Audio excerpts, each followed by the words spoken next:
माझ्या ना कपाट लावण्याचा मुहूर्तच निघत नव्हता, पण आज फायनली मुहूर्त तो निघाला. मला सुट्टी पण होती ऑफिसला, त्यामुळे म्हटलं चला आज एक काम साईडला ठेवायचं, पण आधी हे काम पूर्ण करून घ्यायचं. कारण की रोजचे ऑफिसचे सुद्धा ड्रेस असतात आणि कोणत्या प्रोग्रामला गेल्यानंतर तिकडने आले की ठेवली तशीच साडी, त्यामुळे पूर्ण अस्वस्थ झालं होतं माझं कपाट. म्हटलं चला आज फायनली ते लावूनच घ्यावं, म्हणून मी असं छान माझं कपाट अरेंज केलं. पण राहिलं माझ्या ज्वेलरीचं.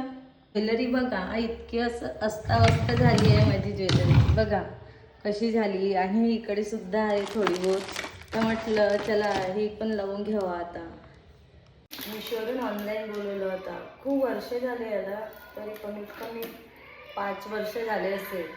बघा किती छान आहे आता सुद्धा, म्हणजे जशाच्या तसाच आहे बघा. छान आहे ना?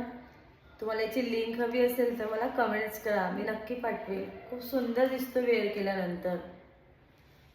खूप गळ्यातले कानातले आहे माझ्याकडे, पण घालणंच होत नाही. घेताना आपल्याला खूप छान वाटते की हे घ्यावं ते घ्यावं, पण घालायला वेळच मिळत नाही. तुम्हाला माझं ज्वेलरी कलेक्शन बघायचे असेल तर मला कमेंट्स करा, मी तुम्हाला सर्व माझी ज्वेलरी दाखवेल. आणि तुम्हाला काही आवडलं का मला नक्की सांगा. काय करणार, एवढं सर्व घ्यायचं पण घालायला वेळच मिळत नाही, कारण ऑफिसमुळे खूपसे प्रोग्राम मी अटेंड करत नाही.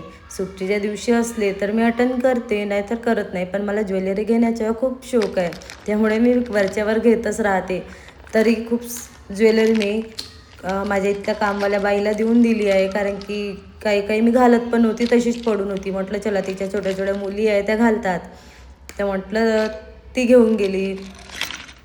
तुम्हाला माझा ब्लॉग कसा वाटला नक्की सांगा. बाय.